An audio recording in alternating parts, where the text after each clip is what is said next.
क्या दिया है आपने मुझे सिवाय नफरत, घुटन, दर्द और तन्हाई के। और हाँ, याद आया, एक बेनाम थोपा हुआ रिश्ता भी तो दिया है आपने। वह शख्स मेरा पिता नहीं, पर आप कहती हैं इसे पिता कहूँ। आज पायल के सीने में भरा गुस्सा जैसे लव बनकर फूट रहा था और मेघा चुपचाप बेटी का यह रोंदे रूप देख रही थी।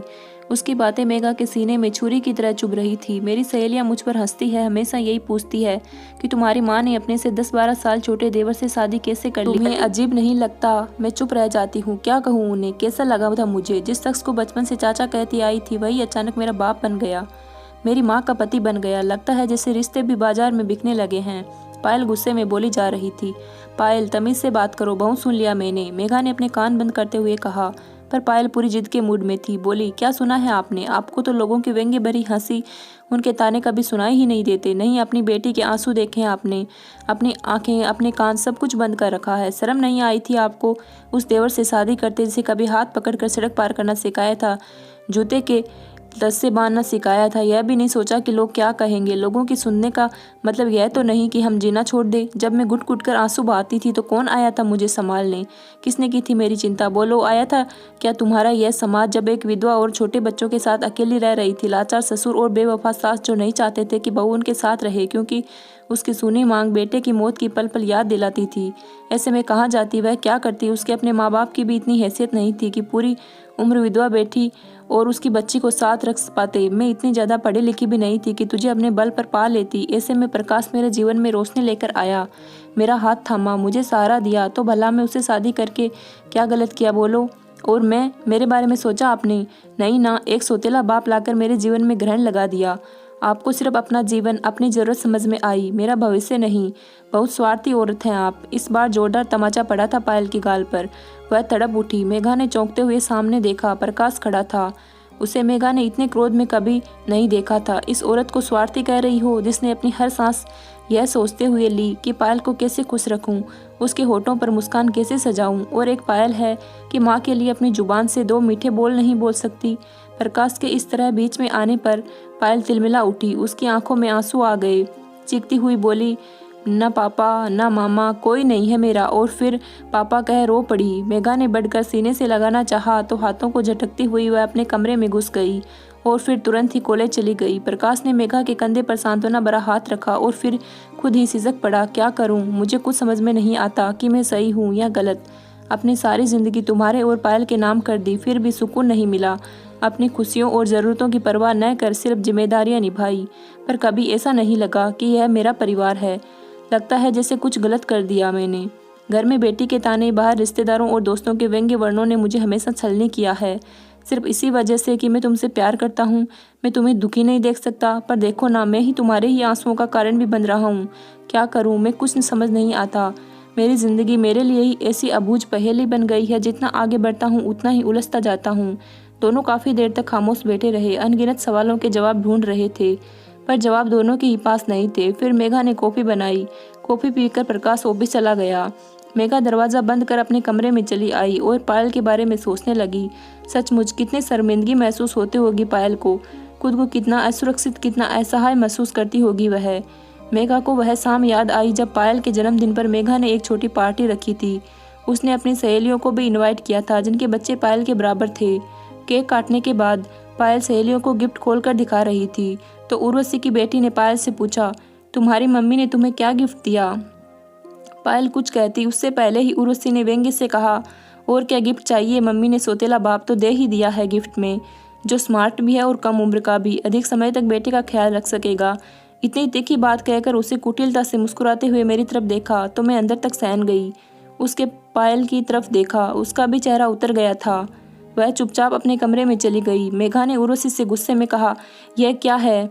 तुम थोड़ा भी नहीं सोचती हो कि बच्ची के आगे इस तरह की बातें नहीं करते? और उर्वशी ने मेघा को जवाब देते हुए कहा, अरे यार, आज तो तुम मुझे रोक रही है, कल तो दूसरे लोग कहेंगे, किस किस का मुंह बंद करेगी? आखिर तूने गलत ही तो किया है ना। सौतेला बाप ही ढूंढना था तो कम से कम हम उम्र तो ढूंढती। भाई, मैं तो खरी बात कही है, अब तुझे बुरा लगे या अच्छा, पर पायल को उम्र भर ऐसे ताने तो सुनने ही पड़ेंगे। मेघा से फिर कुछ कहते नहीं बना। मेघा को लगा जैसे आज उसकी अपनी बेटी उससे दूर हो रही है। वह माँ को ही अपना दुश्मन समझने लगी थी। मेघा की आंखों के आगे उसका अतीत तैरने लगा। कितना हंसता खेलता खुशहाल परिवार था उसका। बहुत गुमान था उसे अपनी कंप्लीट लाइफ पर। जिसे प्यार किया उसे शादी कर ली, भरा पूरा परिवार मिला। गोद में एक नन्ही परी सी बेटी आ गई। घर में धन संपत्ति की कोई कमी नहीं थी। कंप्लीट हैमी फैमिली थी उसकी। पर अचानक वक्त ने ऐसी करवट ली कि पल भर में सब कुछ बदल कर रख दिया। मनोज एक सड़क हादसे का शिकार हो गई और वह अधूरी सी रह गई। मनोज का जाना उसके जीवन में अंधेरा कर गया था। उसकी आंखों के आंसू सूखते ही नहीं थे। वह ऐसा वक्त था कि सास ससुर भी उसे हौसला नहीं दे सकते थे, क्योंकि जवान बेटे के गम में वे खुद ही टूट गए थे। दोनों बीमारी भी रहने लगे थे। मेघा को विधवा के रूप में देखकर और भी दर्द बढ़ता जाता। पर मेघा को पायल की खातिर मजबूत बनना पड़ा। काफ़ी कोशिश करके उसे एक प्राइवेट स्कूल में टीचर की जॉब ढूंढ ली। 8-9 महीने ऐसे ही गुजर गए। वह जी रही थी, पर बिना किसी उमंग के। घर वालों ने मेघा की दूसरी शादी करने के बारे में भी सोचा, पर मेघा ने साफ इनकार कर दिया। इसी बीच मनोज का छोटा भाई प्रकाश, जो हॉस्टल में रहकर पढ़ रहा था, पढ़ाई खत्म कर घर वापस आ गया। थोड़ी कोशिश से उसकी अच्छी नौकरी भी लग गई। वह काफ़ी चुलबुला और खुले दिमाग का था। आते ही वह पूरे घर को संभाल लिया और मनोज की कमी दूर करने का प्रयास करने लगा। उम्र में छोटा होने के बावजूद वह दिमाग से बेहद समझदार और सुलझा हुआ इंसान था। काफ़ी हद तक मनोज जैसा था। शायद यही वजह थी कि मैं उसकी तरफ खिंचाव महसूस करती। उधर प्रकाश के दिल में भी मेघा के लिए खास स्थान था। वह कोशिश करता कि मनोज को याद कर मेघा की आंखों में कभी आंसू न आए। इस लिहाज से वह हमेशा मेघा के आसपास ही रहता और उसे खुश रखने का प्रयास करता। दोनों ही युवा थे, जाहिर है एक दूसरे के प्रति आकर्षण पैदा होने लगा। यहाँ तक कि प्रकाश मेघा को दिल ही दिल में चाहने भी लगा। पर मेघा मैच्योर थी, वह अपने मन को बांधना जानती थी। वह प्रकाश तो क्या, खुद को भी कभी यह एहसास नहीं होने देती कि उनके बीच ऐसा कुछ हो सकता है। मनोज की मृत्यु को 1 साल हो गया था। उसकी बरसी का दिन था। मेघा को पुरानी बातें याद आ रही थी। जब रहा नहीं गया तो छत पर जाते हुए देख लिया था। वह पीछे पीछे वहाँ आ गया। मेघा को रोता देखकर कंधे पर सहानुभूति वाला हाथ रखा और ठीक वैसे ही सिर पर हाथ फेरने लगा जैसे मनोज फेरता था। मेघा अचानक प्रकाश के सीने से लगाकर फपक पड़ी। प्रकाश ने उसे अपनी बाहों का सहारा दिया। उसे एक पल में मेघा को लगा जैसे वह फिर से संपूर्ण हो उठी हो। इस एहसास को महसूस कर वह अंदर तक कांप उठी। यह सच नहीं हो सकता। फिर ऐसा क्यों लग रहा है जैसे मनोज ही सामने खड़ा हो?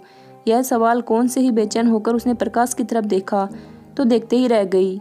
वही झील सी गहरी आंखों में तैरता प्यार और विश्वास का समंदर, अपना तो के हिलोरे में कैद होती सांस। किसी जादुई एहसास के वशीभूत होकर वह प्रकाश की बाहों में समा गई। वह दिन मेघा की जिंदगी को फिर से बदल गया था। अब प्रकाश की झिझक भी दूर हो गई थी। वह मेघा के प्रति अपने प्रेम भाव को उजागर करने लगा। इसकी खबर घर में किसी और को नहीं थी। धीरे धीरे वक्त गुजरता रहा और प्रकाश का हौसला बढ़ता गया। उसने तय कर लिया कि वह मेघा से शादी करेगा। एक बार तो मेघा यह सुनकर विचलित हो गई, पर फिर भी उसे यही ठीक लगा। प्रकाश ने घर में जब यह बात कही तो बवंडर सा उठ गया। सास ससुर प्रकाश के लिए लड़के देख रहे थे। वे इस रिश्ते के लिए सहमत नहीं थे। वे तो मेघा को मायके भेजना चाहते थे, पर हाँ, बच्चे पर हक जरूर जमा रहे थे। उधर मेघा के मायके वाले काफ़ी समझदार निकले। उन्हें लगा कि मेघा का देवर से शादी कर लेना आर्थिक दृष्टि से मेघा के पक्ष में रहेगा, वरना प्रकाश की कमाई पर तो मेघा का कोई हक नहीं होगा। नई बहू न जाने कैसी होगी, वह मेघा को रहने भी दे या नहीं। सास ससुर मेघा से नाता तोड़ते देर नहीं लगाएंगे, जबकि प्रकाश से शादी करने पर मेघा घर की इकलौती बहू बन जाएगी। बस उन्होंने ही जी तोड़ कोशिश कर इस शादी का समर्थन किया। अंततः शादी हो गई, पर बेटी पायल ने प्रकाश को पिता कहने से साफ इनकार कर दिया। वह नए पापा से कटी कटी रहती। बाकी कसर आस पड़ोस वालों और रिश्तेदारों ने पूरी कर दी। यहाँ तक कि सास ससुर भी इस रिश्ते को स्वीकार नहीं कर पा रहे थे। उन्होंने बच्ची के मन में नए पापा के लिए नफरत भर दी। वह कभी भी प्रकाश से सीधे मुंह बात नहीं करती। यदि प्रकाश उसके लिए कुछ लेकर आता तो वह उसे हाथ तक नहीं लगाती। और आज तो जैसे पायल के मन में पल रही नफरत फट पड़ी। मेघा पायल का यह रौद्र रूप देखकर सोच में पड़ गई थी। उसे समझ नहीं आ रहा था कि किसे दोष दें। प्रकाश ने उसका हमेशा साथ दिया। यदि प्रकाश ना होता तो शायद वह इतनी अच्छी तरह से उसे पाल ना पाती। प्रकाश कहीं से भी दोषी नहीं है, दोष तो परिस्थितियों का था। मनोज के जाने के बाद कितनी बेबस और तनाव हो गई थी वह। अकेले नन्ही बच्ची की जिम्मेदारी बिना किसी अच्छी नौकरी के कैसे उठाती, अधूरी सी जिंदगी कैसे जी पाती वह। पर पायल का कहना भी पूरी तरह गलत नहीं। क्या सचमुच वह स्वार्थी हो गई थी? अपना अधूरापन दूर करने और पुरुष के संबल के चाह में ही तो उसने प्रकाश का साथ स्वीकार और इस कोशिश में बच्चे की खुशियों की अनदेखी कर दी। यदि वह मजबूत होती तो प्रकाश की तरफ झुकाव नहीं होता। वह देर तक इसी उधेड़बुन में रही और आज प्रकाश ने पहली बार पायल पर हाथ उठाया था। क्या पता अब पलक की प्रक्रिया कैसे होगी, कहीं वह सचमुच घर छोड़कर चली गई तो। जवान लड़की है, कुछ भी हो सकता है उसके साथ। नहीं, उसे पायल को समझाना पड़ेगा, पर कैसे? वह समझती कहाँ है। हालात और बिगड़ते जा रहे थे। क्या करे वह, क्या है समाधान? पूरा दिन उसने बेचैनी में गुजारा। पायल को फ़ोन किया तो मोबाइल उफ मिला। चिंता से उसका सिर दुखने लगा। शाम को प्रकाश आया तो उदास था। मेघा ने उसे बताया कि पायल अब तक नहीं लौटी है, कहीं कुछ करना बेटे। कहते कहते उसकी आंखों में आंसू आ गए। प्रकाश बिना कुछ बोले अपने कमरे में चला गया और दरवाज़ा बंद कर लिया। मेघा बेटी को फ़ोन कर कर परेशान थी। रात 9 बजे पायल लौटी तो मेघा ने दौड़कर उसे सीने से लगा लिया, पर पायल मेघा को खुद से अलग कर अपने कमरे में बंद हो गई। सुबह जब प्रकाश ऑफिस के लिए निकला तो उसके हाथ में सूटकेस था। उसने मेघा को बताया कि वह ऑफिशियल टूर पर देहरादून जा रहा है। घर और पायल का ख्याल रखना, कहकर मेघा को सीने से लगा लिया, ठीक वैसे ही जैसे मनोज टूर पर जाते वक्त लगाया था। मेघा दूर तक उसे जाते देखती रही। तभी पायल भी बिना कुछ कहे कॉलेज के लिए निकलने लगी। दादी माँ ने उसे प्यार से पकड़ते हुए कहा, बेटा प्लीज़ शाम को जल्दी घर आ जाना, वरना मैं मर जाऊंगी। पायल ने शिकायती लहजे में माँ के बेबस से चेहरे की तरफ देखा और चुपचाप निकल गई। दुखी मन से मेघा अपने कमरे में आ गई। अपने बेड पर पत्थर रखा देख वह चौंकी। पत्थर प्रकाश का था। लिखा था, डियर मेघा, हमारा रिश्ता बहुत पाक साफ और खूबसूरत है, जिसे कोई और नहीं समझ सकता, बेटी भी नहीं। इस बात का दर्द तो हमेशा रहेगा, पर बच्चों के भविष्य के लिए हमें इससे भी बड़े दर्द भरे दौर से गुजरना पड़ेगा। मेघा, मैं नहीं चाहता कि मेरी वजह से पलक तुमसे दूर हो। तुम पहले एक माँ का दायित्व अच्छी तरह निभाओ, पायल की शादी कर लो, फिर हम मिलेंगे। तब तक के लिए मैं तुमसे दूर जा रहा हूँ, क्योंकि यह दूरी हमारी बच्ची के लिए ज़रूरी है। मेघा ने कई बार उसे खत को पढ़ा, फिर निहाल से सोफे पर बैठ गई। उसे लगा जैसे वह आज फिर से अधूरी हो गई है। प्रकाश के बगैर वह जीने की कल्पना भी कैसे कर पाएगी। प्रकाश ने भी तो कितनी मुश्किल से यह फैसला लिया होगा, पर उसने सही ही किया है। हमारे बीच यह दूरी ज़रूरी है। मेघा खत बंद कर देर तक खामोश बैठी रही। खुद को अधूरा महसूस करने के बावजूद वह दुखी नहीं थी, क्योंकि यह अधूरापन फिलहाल ज़रूरी था दायित्व को पूरा करने के लिए। तो दोस्तों, अगर आपको यह कहानी अच्छी लगी हो तो वीडियो को लाइक करें और हमारे चैनल को सब्सक्राइब ज़रूर करें। धन्यवाद।